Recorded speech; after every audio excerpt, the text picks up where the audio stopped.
Serial Anupama में राही के पापा के आने की वजह से प्रेम के परिवार वालों ने प्रेम और राही का रिश्ता तोड़ दिया। ऐसे में अब प्रेम बगावत पर उतर आया है। वो तो अपनी राही संग शादी रचाना चाहता है। तभी तो देखिए कैसे राही का हाथ थामे वो पहुंच गया है मंदिर। राही को पहना रहा है अपने नाम की चुनरी, बना रहा है उसे अपनी दुल्हन और खुद भी सिर पर साफा पहनकर बैठ गया है शादी के मंडप में अग्नि के साथ फेरे लेने के लिए।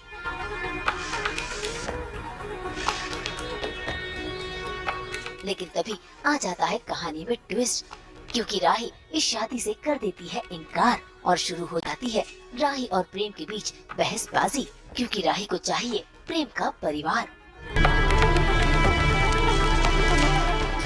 सॉरी प्रेम, मैं नहीं कर पाऊंगी। प्रेम प्लीज तुम मुझे गलत मत समझना, लेकिन बड़ों का दिल दुखा के हम कभी खुश नहीं रह पाएंगे। उनके आशीर्वाद के बिना हमारी शादी, हमारी खुशियाँ, हमारा रिश्ता, ये सब कुछ अधूरा रह जाएगा। प्रेम प्लीज ट्राई टू अंडरस्टैंड। वो लोग हमारी शादी के लिए कभी नहीं मानेंगे। हो सकते हैं कि बाद में मान जाए, हम कोशिश तो कर सकते हैं ना। प्यार शादी का मोहताज नहीं होता है प्रेम। ये शादी, विदाई, फिर ससुराल में जाना, पहली रसोई, पहली होली, पहली दिवाली, ये सब कुछ मेरे लिए बहुत स्पेशल है प्रेम। मैं अपने शादी के बारे में बहुत सपने देख चुकी हूँ। ये सब सपने में सच होते हुए देखना चाहती हूँ प्रेम।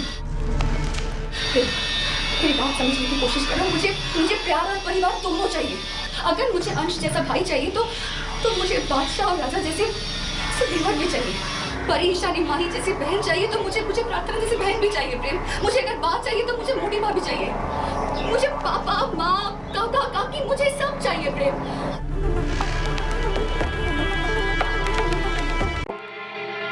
भाई राही ने तो परिवार की डिमांड की थी, लेकिन प्रेम वो तो गलतफहमी का शिकार हो गए और तो और अपने दिल टूटने की वजह राही को ठहरा दिया। मुझे पता नहीं ऐसा क्यों लग रहा है कि तुम्हें मेरी वाइफ बनने से ज्यादा कोठारी परिवार की बहू बनने में इंटरेस्ट है।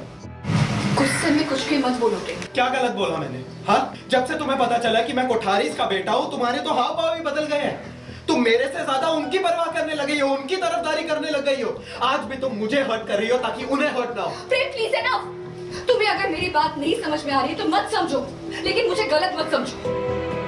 पहले मेरे घर वालों ने हमारी शादी तोड़ी, अब तुमने शादी ही नहीं मेरा दिल भी तोड़ दिया। तुम मेरा दिल दुखा रहे हो प्रेम। हाँ तो ठीक है, जाओ अपने परिवार, अपने कोठारी परिवार के पास जाओ, तुम जिनकी तुम्हें इतनी परवाह है। तुम ओवर रिएक्ट कर रहे हो। मैं ओवर रिएक्ट नहीं कर रहा हूँ, मैं जो कह रहा हूँ सही कह रहा हूँ। बाहर में जाओ तुम। प्रेम! यहाँ प्रेम और राही दोनों का रिश्ता टूटने की कगार पर आ गया है, तो वहाँ पूरा परिवार अनुपमा संग पहुँच गया है मंदिर। उन्हें तो यही लग रहा है कि अनुपमा और राही दोनों ही उनके बेटे को बहला फुसला रही हैं। लेकिन यहाँ आकर उन्हें तो कुछ और ही नजर आता है, क्योंकि प्रेम राही को छोड़कर जा रहा है, लेकिन अपने परिवार को देखकर एक पल के लिए रुक जाता है और अपना गुस्सा अपने परिवार पर भी उतार देता है। इतना ही नहीं, उसने तो फैसला कर लिया है कि अब वो राही और अपना परिवार सभी को छोड़कर चला जाएगा। आइए आइए, आप लोगों की कवि थी, बहुत सही वक्त पर आए हो आप। कंग्रेचुलेशंस, आप लोग जो चाहते थे वो हो गया। राही और प्रेम की शादी भी कैंसिल हो गई और उन दोनों के बीच लड़ाई भी हो गई।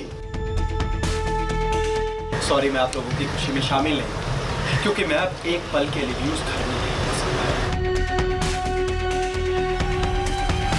चलो, हमेशा हमेशा के लिए तो प्यार के लिए परिवार से दूर था मैं, लेकिन अब और नहीं। अब मुझे कुछ नहीं चाहिए, ना प्यार ना परिवार।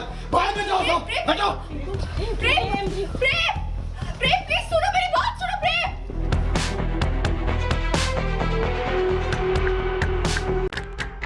अब प्रेम चला तो गया है, लेकिन राही वो पूरी तरह से टूट गई है। लेकिन यहाँ पर अनुपमा अपनी बेटी राही का सहारा बनी है। और तो और आज अनुपमा ने पूरे कोठारी परिवार को अपनी परवरिश के बारे में भी बता दिया। ये बता दिया कि उनकी बेटी कितनी सही है। आप लोगों को यही लग रहा था कि मैं और मेरी बेटी प्रेम को शादी के लिए उकसा रहे। देख लिया, सच्चाई आपके सामने है। मेरी बेटी गलत नहीं है और प्रेम भी अपनी जगह पर सही है।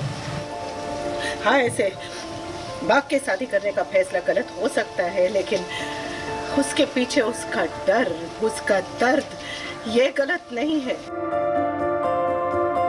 इसलिए कह रही थी कि जन्म से बड़ी परवरिश होती है। देख लिए ना, आपने मेरी बेटी के संस्कार, उसकी परवरिश, लेकिन अगर फिर भी आप लोग उसे अपने घर की बहू नहीं बनाना चाहते तो कोई बात नहीं, मैं मेरी बेटी को संभालूंगी। लेकिन आप लोग भी प्रेम को संभालिए, उसे और दर्द मत दीजिए, उसका दर्द समझने की कोशिश कीजिए, उसका दर्द बांटने की कोशिश कीजिए।